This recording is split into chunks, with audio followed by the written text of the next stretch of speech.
Have you ever wondered what happens to street sweeper brushes when they get worn out? Yeah, I never thought about that either. Well, apparently, they make for pretty good back scratchers for livestock and zoo animals in particular. Since climate change is one of the biggest issues of our time, I'm doing a series this year called Greener on the Money, looking at how environmental solutions can also be good for business. And I start with a store in North Texas that has sold a lot of those discarded street sweeper brushes. Another thing they sell a lot of, so this is old bowling alley wood, can be turned into new tables or butcher blocks or a shuffleboard.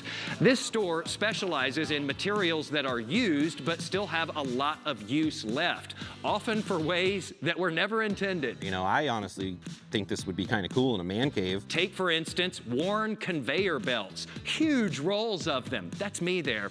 The industries that used them now consider them trash. And somebody else comes along and says, this is the treasure that I've been looking for. Oh yeah, absolutely. People reuse it as conveyor for small projects they're using.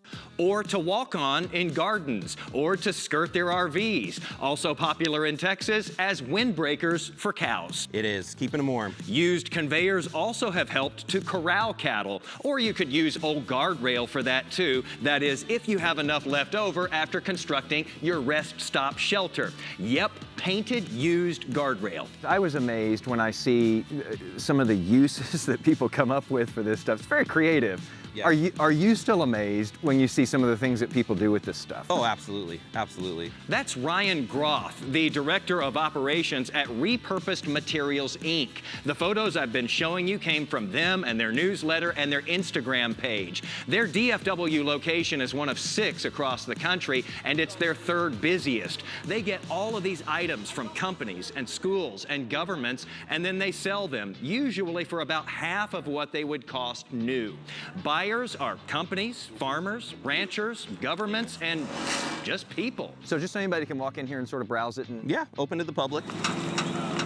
Because you never know when you might need some used college football turf. Some of these orange ones, you know, that's going to most likely be the end zone. That could be patio flooring with a backstory. There were touchdowns on this. Exactly.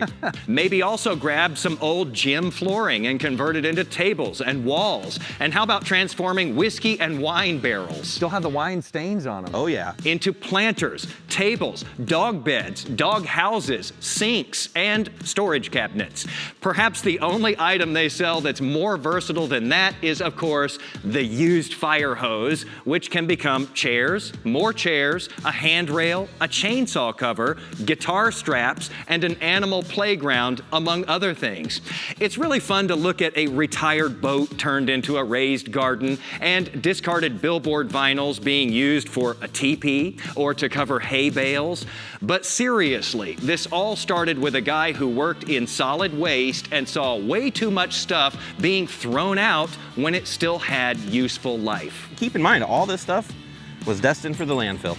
Repurposed Materials estimates that just last year, they kept 16 million pounds of stuff out of landfills, and they supported jobs and made money doing it.